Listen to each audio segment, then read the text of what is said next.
खुलुमबाय नोंथांमोनखौ आंनि बड'सा इउटुब चेनेलाव बरायबाय। बे भिडिअ'आव आङो नोंथांमोननि सिगाङाव CDP एबा चाइल्ड डेभेलपमेन्टनि मोनसे मोननै कनसेप्ट मोननै टपिकनि सायाव जोबोद इम्पर्टेन्ट भिडिअ लानानै फैदों। आरो आं सिगाङावनो बुंखायो बे भिडिअ'आ जायफोरा दासो गोदानै सोलोंजेननायनि थाखाय बे भिडिअ'आ नङा। आं बेवहाय मोननै थियरि लानानै फैदों, पियाजेनि थियरि आरो भाइगत्स्किनि थियरि। बे थियरिया माबोरै बेफोरखौ आं डिटेल्स कनसेप्टखौ आं बेवहाय होआ। बे भिडिअ'आ आं दहायनो सिगाङाव होनदों जायफोर बे पियाजे आरो भाइगत्स्किनि थियरिफोरखौ मोजाङै नायखांखाबाय, रिभिजन खालामजोबखांखाबाय, बुजिजोबखाबाय। पियाजेनि थियरिया मा, भाइगत्स्किनि थियरिया मा, बेफोरखौ बुजिजोबखानाय बिथांमोननि थाखाय बे भिडिअ'आ हेल्पफुल जागोन। माबायदि हेल्पफुल जागोन होनबाथाय आङो बे भिडिअ'आव नोंथांमोननो माखासे ट्रिक्ससो खिन्थानो सानदों। माखासे सोदोबफोरखौ गोसोआव लाब्लानो पियाजेनि थियरिखौ जोङो कमप्लिट जोङो फ्राय बेनिफ्राय कुइसन फैबा एटेम्प खालामजोबनो हागोन। माबायदि वार्डसफोरखौ जों पियाजेनि थियरियाव माबायदि वार्डसफोरखौ सेलेक्ट खालामनानै जोङो गोसोआव लायोबा जोङो कुइसनफोरखौ एटेम्प खालामनो हागोन, आं बेखौसो खिन्थागोन। भाइगत्स्किनि थियरिनिफ्राय मा सोदोबफोरखौ जों बुजिनांगोन बेखौ आं खिन्थागोन बेवहाय। बेयो जायफोर पियाजे आरो भाइगत्स्किनि थियरिखौ माब्लाबाबो नायफेराखै, बुजिफेराखै, बिसोरो बिथांमोना बे भिडिअ'खौ नायबाथाय जेबो बुजि मोननाय नङा। जायफोर भाइगत्स्कि आरो पियाजे बिसोर सानैनि थियरिखौ नायनानै बुजिजोब्बाय, बुजिखाबाय, एसे एनै बुजिखाबाय, बिथांमोना जास्ट गोसोआव लाख'नो हायाखै आरो बिथांमोननि थाखाय बे भिडिअ'आ जोबोद हेल्पफुल जागोन आरो। मानोना आं बेवहाय ओरैबायदि ट्रिक्स होगोन नोंथांमोननो, पियाजेनि थियरिखौ मोननैसो वार्डस गोसोआव लायोब्लानो बेनि जिखुनु पियाजेनि रिलेटेड कुइसन फैयोबाथाय, पियाजेनि थियरिजों रिलेटेड कुइसन फैयोबाथाय नोंथांमोना एकदम गोरलैयैनो इजिलि सल्भ खालामनो हागोन। आरो भाइगत्स्किनियाबो बिदिनो मोननैसोल' सोदोब गोसोआव लानांगौ आरो। नोंथांमोना नैबे थाम्बनेलाव नुदों जानांगौ, थाम्बनेलाव नुखादों पियाजे आरो भाइगत्स्किनि थियरि गोसोआव लानायनि ट्रिक्स। ओमफ्राय लोगोसे गाहायाव लाकि 13 MCQs बेखौ लाबोदेरफादों आङो। हयथ' बे 13था MCQनिफ्रायनो कमन गोलैनोबो हागौ, ओंखायनो आं बेखौ लाकि 13 MCQs होननानै बुंदों। फैदो अब्ला जोङो बारा टाइम पास खालामालासिनो जोंनि टपिक्सनि सायाव, दिनैनि भिडिअ'नि सायाव जोङो सावरायलांनोसै।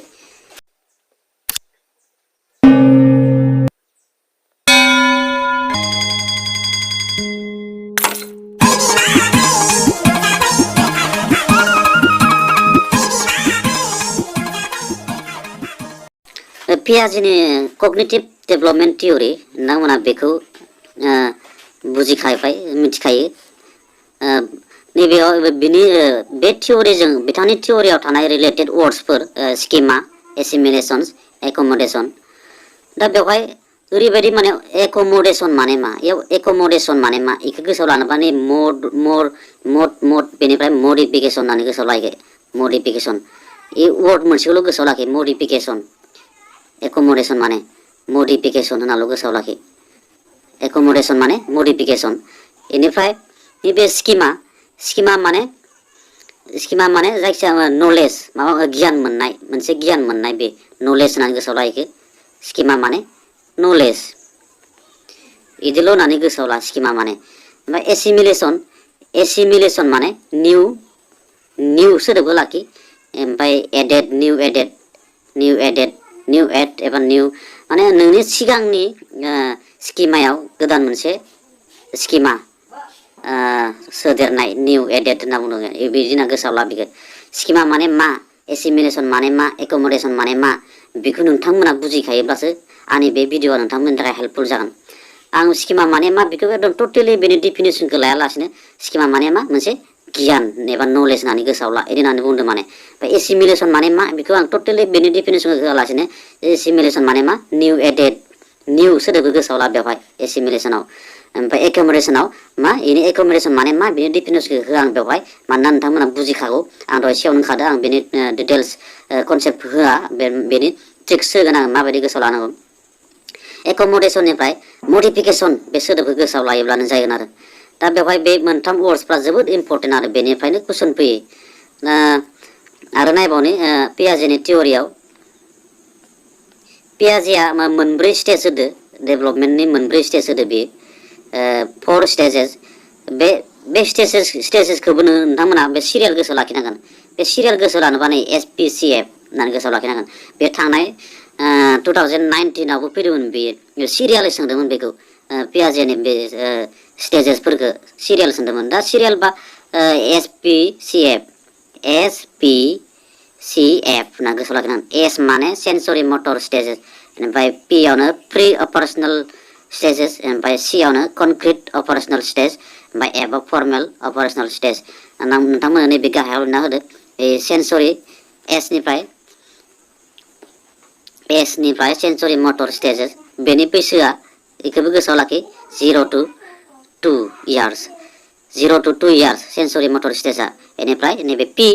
प्रि अपारेशनेल स्टेज बेनिया 2 to 7 years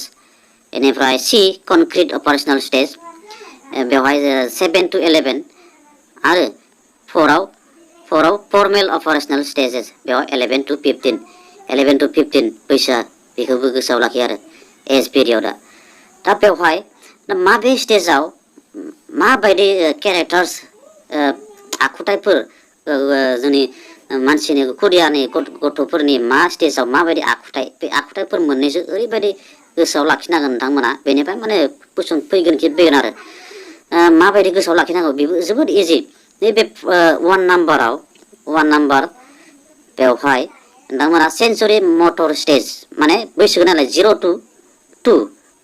0निफ्राय 2 बोसोरनि गेजेराव बे गथ'आ मा जागोन बेखौ नोंथांमोना एसे आन्दाज खालामनानै बेयाव सेन्सरि होनना बुंदों ना बेयाव सेन्स नैबे सोदोब मोनसे गोसोआव लाखि सेन्स माने जोंनि माने सेन्स अर्गान्स जोंनि माने खोमा गन्थं बेफोरजों माने सेन्स अर्गान्सफोरजों जों बेवहाय सोलोङो माने बेवहाय सेन्स अर्गान बेनिफ्राय बेवहाय बे बैसोआव गथ'फोरा माबोरै सोलोङो माने बेवहाय बे बैसोआव गथ'फोरा सेन्स अर्गान्सनि गेजेरजों सोलोङो बेनिफ्राय बे बैसोआव गथ'फोरा इमिटेसन खालामो बे सोदोबखौ गोसोआव लाखि इमिटेसन माने नुनानै नायनानै सोलोंनाय इमिटेसन बेखौ गोसोआव लाखि बेनिफ्राय बे सेन्सरि मटर स्टेजखौ आरो मोनसे इम्पर्टेन्ट बाथ्रायाव गोसोआव लाखिनांगोन अबजेक्ट पार्मानेन्ट होनबाथाय बे मा स्टेजाव बेखौ गोसोआव लाखिनांगोन अबजेक्ट पार्मानेन्टबो होननानै बुङो बेखौ सेन्सरि मटर स्टेजखौ बेखौ गोसोआव लाखि बेनिफ्राय बेखिनि बे सेन्सरि मटर स्टेजाव बेखौल' गोसोआव लाखि मा वर्ड्स सेन्स अर्गान्स जोंनि गेजेरजों सोलोङो बे स्टेजाव बेनिफ्राय बे स्टेजखौ अबजेक्ट पार्मानेन्टबो होननानै बुङो बे मोननै वर्ड्सखौ गोसोआव लाखिबानो कापि 2 नाम्बार प्रि अपारेशनेल स्टेज बेवहाय प्रि अपारेशनेल स्टेजाव आं एसेबां इम्पर्टेन्ट केरेक्टार्स आं नोंथांमोननो होआ नोंथांमोना नायनानै ला आंनि थाखायबो आं बेवहाय बारा इम्पर्टेन्ट होआ बेनि अनगायै आं नैबे 3 नाम्बारावसो बांसिन गोसो होगोन बे 3 नाम्बाराव मा दं कनक्रिटआवनो C दं बे Cनिफ्रायनो ओरैबायदि गोसोआव ला बेयाव कनजारभेसन C माने कनजारभेसन होननानै गोसोआव ला ओमफ्राय Cनिफ्रायनो आरो मा गोसोआव लाबाव क्लासिफिकेसन वर्ड्सखौ नुबानो नोंथांमोना बेयो मा स्टेज जागोन माने कनक्रिट अपारेशनेल स्टेज जागोन माने ओरैबायदि जोङो इजिलि माने गोसोआव लानो हायो कनक्रिट C क्लासिफिकेसन कनजारभेसन बिदि नुयोबाथाय कनक्रिट अपारेशनेल स्टेज बेयो जागोन आरो जोंना आन्सारा बेबायदि दा बेवहाय आरो मोनसे जोबोद इम्पर्टेन्ट बेनिफ्राय खोब माने कुइसन जायो बेयो मा जाहैबाय लजिकेल थिंकिं बे स्टेजाव बे स्टेजाव मा बेखौबो गोसोआव लाखिनांगोन आरो नोंथांमोना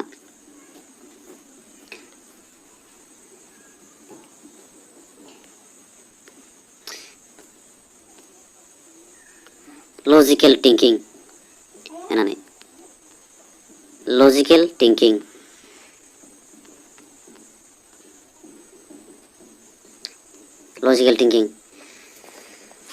किन्तु एबस्ट्रेक्ट सोदोब थादेरबाथाय बेयो जानाय नङा दै कनक्रिट अपारेशनेल स्टेजाव जानाय नङा अनलि लजिकेल लजिकेल थिंकिं जायोब्लासो बेयाव कनक्रिट स्टेजाव जागोन माने खिन्थु लजिकेल थिंकिं उइथ एबस्ट्रेक्ट थादेरबाथाय नै बेवहाय जागोन फर्मेल अपारेशनेल स्टेजाव फर्मेल अपारेशनेल स्टेजाव नोंथांमोना बे माने बेखौ जोबोद इम्पर्टेन्ट बे मा इखौ मा बेखौ लजिकेल थिंकिं उइथ एबस्ट्रेक्ट होनाय थादेरबाथाय बे फर्मेल अपारेशनेल स्टेजा जागोन आरो दा पियाजेनि थियरियाव बेखिनि बाथ्राखौ नोंथांमोना जुदि मोजां गोसोआव लानो हायोबा टेकनिक बाहायनानै अब्लाना बेनिफ्राय जिखुनु कुइसन फैबानो नोंथांमोना हागोन आरो दा बेवहाय आरो मोनसे कनसेप्ट आं नोंथांमोननो खिन्थाबावनि पियाजेनि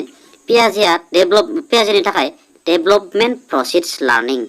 थट प्रसिड्स लार्निं माने जादों बेयाव माने सिगाङाव डेभलपमेन्ट जाग्रोयो उनावसो लार्निं जायो होननाय जादों बे डेभलपमेन्ट प्रसिड लार्निं थट प्रसिड्स लार्निं सिगाङाव सानग्रोयो उनावसो लार्निं जायो होननाय जादों बेयो भाइगत्स्किया बेनि उल्था माने भाइगत्स्किया मा होनना बुंदों children learns from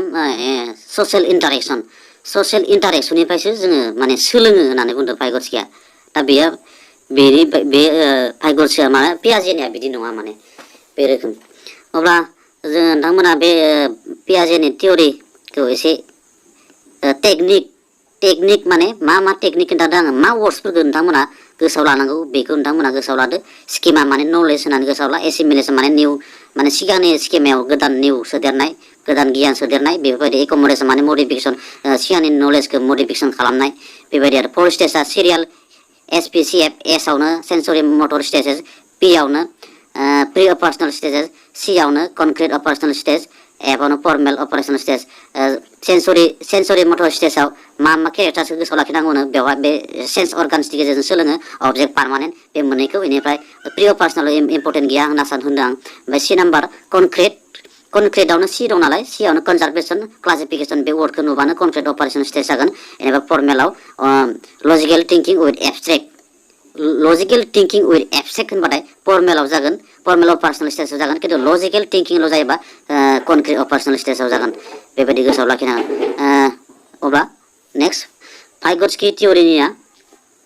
एकदम मोस्ट इम्पर्टेन्ट गोसोआव लाखिनो भाइगत्स्किनि थियरिया ससियेल इन्टारेक्सन्स थियरि बिथाङा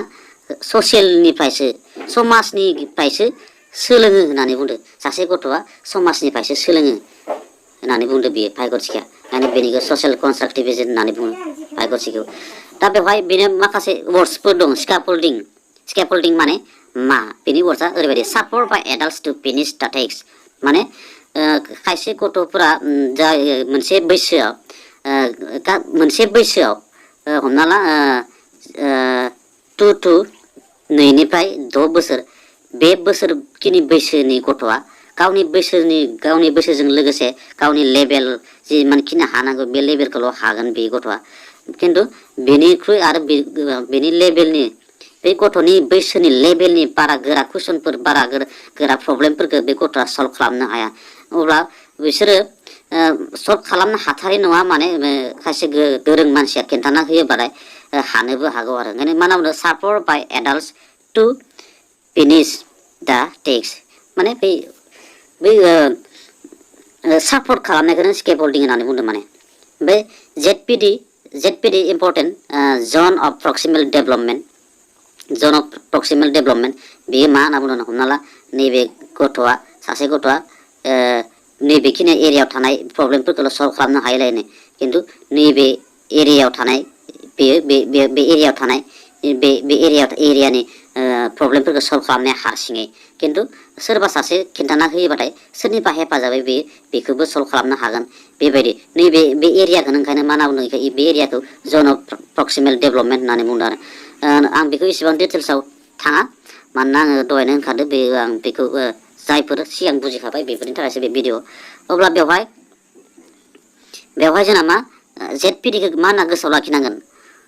when a child cannot do a task without the help of an adult that is MKO माने more knowledgeable other गोबां बांसिन गियान थानाय मानसिया हेफाजाब होआगौ माने सासे गथ'आ cannot do मावनो हायै खामानि बै अबस्थाखौ जनखौ मा होनना बुंदों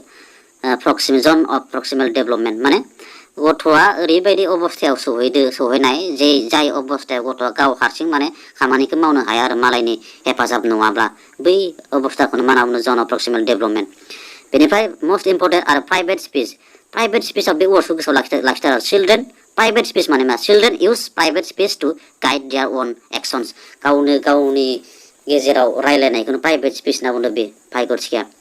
बेखिनि वर्ड्सखौ नोंथांमोना गोसोआव लाखि अब्ला जोङो मा मोनखो जोङो बेवहाय मोनदों बिराद इम्पर्टेन्ट बे माबानिया पियाजेनि थियरिया स्किमा एसिमिलेसन एकोमोडेसन्स ओमफ्राय फर स्टेजेस SPCF बेखौ सिदा गोसोआव लाखिदो ओमफ्राय बेनि एज पिरियडफोरखौ गोसोआव लाखि बेबायदि बेनिफ्राय स्केपल्डिं ZPD प्राइभेट स्पिच ZPD माने सासे गथ'आ हारसिङै मावनो हाया मालायनि हेफाजाब नङा मालायनि हेफाजाब गैयाब्ला गाव हारसिं मावनो हायै अबस्थाया ZPD माने जन प्रक्सिमेल डेभेलपमेन्ट स्केपल्डिं माने सासे गोरों मानसिया बा एडाल्ट माने बैसोगोरा मानसिया सासे गथ'खौ माबा मोनसे मावनायाव हेफाजाब होनायखौनो स्केपल्डिं होननानै बुंदों बेनिफ्राय भाइगरस्किनि थियरिया एकदम ससियेल इन्टारेक्सन आरो बेखौ गोसोआव लाखिथार बेबायदि आरो अब्ला जों दा MCQ लाकि 13 MCQ मोन 13 MCQs नायनि नोंथांमोन जानो हागौ बेनिफ्रायनो गोजानिबा जोंना मा कमन गोलैनो हागौ आरो थ' अब्ला फटाफट जों MCQ खौ नायलांसै According to Piaget, a child between 2 to 7 years in the stage of cognitive development. याव मा होनदों 2 to 7 बे 2 to 7 इयार्सआ मा स्टेजाव गोलैनाय जादों बे वन नाम्बाराव फर्मेल ऑपरेशनल ना कनक्रीट ऑपरेशनल ना सेंसरी मोटर स्टेजेस ना प्री ऑपरेशनल स्टेज माबे स्टेजाव गोलैयो बे 2 to 7 बैसोनि 2 आरो 7 नि गेजेरनि बैसोनि गथ'फ्रा मा स्टेजाव गोलैयो पियाजेनि बायदिब्ला दहायनो जों आं खिन्थाखादोंमोन ना नोंसोरनो सिरियाल गोसो लानांगोन ना SPCF दा फार्स्टआवनो जोंना एसआव माने सेंसरी मोटर स्टेज 0 to 2 बेनिफ्राय सेकेन्डआव 2 to 7 होनो अब्लानि 2 to 7 माने मा P माने मा प्री ऑपरेशनल बे नै ऑप्शन 4 नाम्बार इज द करेक्ट ऑप्शन बेबायदि जों सल्व खालामनांगोन माने next question which of the following stages are involved when infants think with their eyes ears and hands नै बेवहाय मा होनना बुंदों which of the following stages are involved when infants माने सासे खुदिया think माने साननाय with their eyes मेगननि गेजेरजों खोमानि गेजेरजों आरो आखाइनि गेजेरजों सानो माबे बैसोआव माबे स्टेजाव सासे गथ'आ सासे खुदिया गावनि मेगन आरो खोमा आखाइनि गेजेरजों सानो माने मा मेगन खोमा आखाइ माने मा ये सेन्स अर्गान्सखौ होनना बुंदों बेवहाय सेन्स अर्गानखौ इनडाइरेक्टलि सोंदों नोंथांमोन सेन्स अर्गाननि गेजेरजों माबे स्टेजाव सोलोङोमोन दहायनो जों मोनबोखादोंमोन ना SPCF S माने सेन्सआवनो सेन्स अर्गाननि गेजेरजों सोलोंनाय अब्ला नैबे 3 नाम्बार ऑप्शना करेक्ट जागोन बेवहाय बेबायदि next number according to Piaget cognitive theory of learning the process by which the cognitive structure is modified is called modify होननायावनो जोंना मा दहाय आं गोसोआव लांथारदोंमोन ना बे modifyआवनो जोंना मा फैयो accommodation जेबो नायनो गोनां गैथारानि accommodation बेनि ओंथिया बेबायदि जोङो अब्ला माखासे वर्ड्सफोरखौ सेलेक्ट खालामनानै जोङो लिंक खालामना लानांगोन माने पियाजेनि थियरिखौ जों माबे वर्ड्सजों लिंक खालामनानै गोसोआव लानो बेबायदि मडिफिकेशन एकोमोडेशंस बेबायदि एसिमिलेशनाव निउ सिगांनि स्किमायाव निउ स्किमा एडिट खालामनाय स्किमा माने माबा मोनसे नलेज आर्न खालामनाय बेफोरबायदि नेक्स्ट क्वेश्चन मायांग ए स्टुडेन्ट अफ क्लास 4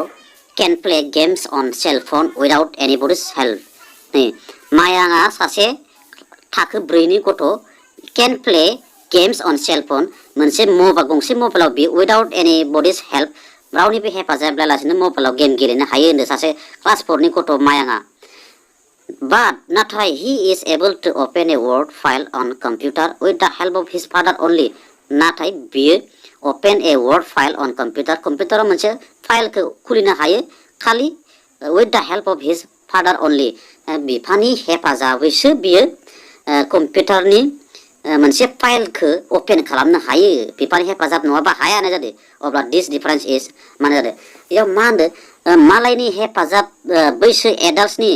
सोरनिबा हेफाजाब मोनबासो खामानि मावनो हानाय जनखौनो जों मा होनना बुङो जन अफ प्रक्सिमेल डेभेलपमेन्ट नैबे 2 नाम्बार नोंथांमोना जन अफ प्रक्सिमेल डेभेलपमेन्टनि ओंथिखौ ओरैबायदि बुजिना ला माने सासे गथ'आ गाव हारसिं खामानि मावनो हायै अबस्था मालायनि हेफाजाब मोनब्लासो बे खामानिखौ मावनो हानाय अबस्था बेबायदि आरो बेनि कारेक्ट आन्सारा 2 number zone of proximal development next question in which stage of cognitive development a child is able to work out problems logically and can do multiple classification logically थायोबाथाय मा स्टेज जायोमोन logically थायोबा मा stage जायोमोन नोंथांमोन logically with abstract थादेरबाथाय मा जागौमोन formal जागोन इखौ गोसोआव लाखि logically abstract सोदोब गैया नालाय फर्मेल इयाव नैबे concrete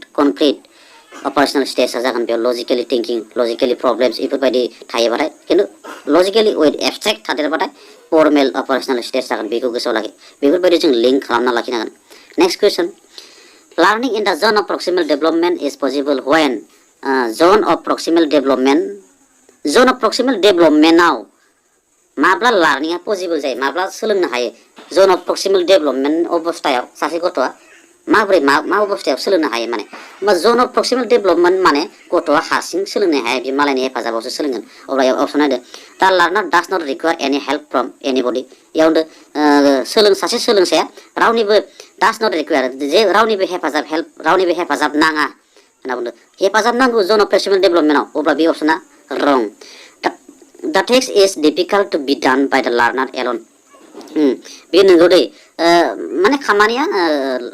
सासे गथ'नो गाव हारसिं मावनो थाखाय डिफिकाल्ट गोब्राब जादों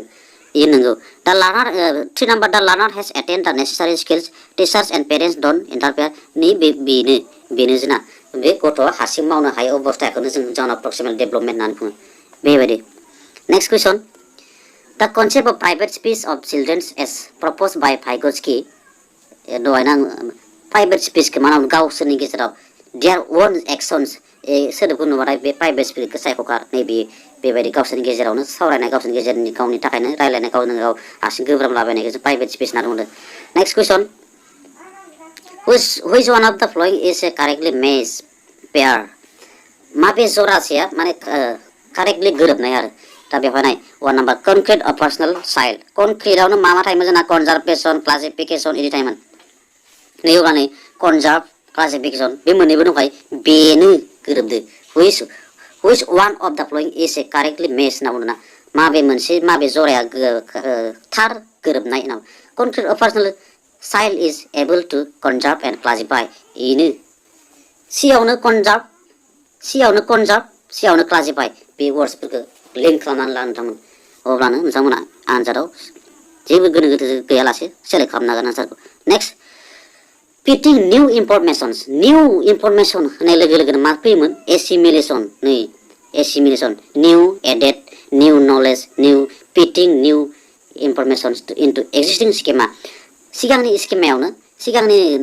नलेजावनो गोदान मोनसे नलेज एड खालामनाय बेखौनो जों एसिमिलेशन होननानै बुंदों बरिया Question. Next question. According to Vygotsky, zone of proximal development माने मा नोंथांमोना बे दिनैनि बे 13 कुइसननि गेजेरजोंनो zone of proximal development scaffolding पियाजेनि थियरिफोरा एकदम माने लिंक खालामनानै गोसोआव लाखादो ओमफ्राय बेखौ नायखानांला एग्जामाव थानानै बेनिफ्राय लिंकफोरखौ गोसोआव लानानै एन्सारखौ सेलेक्ट खालामहैबानो जाबाय zone of proximal development माने गथ' हारसिं खामानि मावनो हायै अबस्था दा बेयाव नायदो zone demarcating the support offered by the teacher offered by the teacher नि support एबो थिगानो दै zone of proximal development of teacher बा एडाल्ट सोरबा गोरों मानसिया सापर्ट खालामनांगौ आरो 2 number what the child can do on her own which cannot be assessed you know 3 number the gap between what the child can do independently and with assistance माने zone of proximal development माने the gap between what the child can do independently गथ'आ हारसिंनो मावनो हानाय आरो with assistant मालायनि हेफाजाब आरो गाव हारसिं मावनो हानायनि गेजेरनि गेपखौनो जों मा होनना बुंदों याव zone of proximal development बे मोस्ट इम्पर्टेन्ट कुइसन होननांगोन next question Scaffolding in the context of learning theories refers to scaffolding माने मा गथ'खौ हेफाजाब होनाय support खालामनाय temporary support in learning by adults बेनो जेबो नायनो गोनां गैया नै scaffolding माने support ना गोसोआव ला support scaffolding माने next Piaget's which stage is related abstract and logical thinking abstract आरो logical thinking होनबाथाय मा होनोमोन formal operational stage ये गोसोआव लाखि formal operational stage किन्तु only logical thinking ल' होयोबा abstract थायाबाथाय मा जागौमोन जोंना concrete operational stage बेबायदि होनदोंमोन next question the stage in which a child begin to think logically about objects and events is known as think logically या मा अब्ला abstract गैयाना अब्ला बे मा जागोन जोंना concrete operational stage बेबायदि next question जोब्बाय होनदोंमोन 13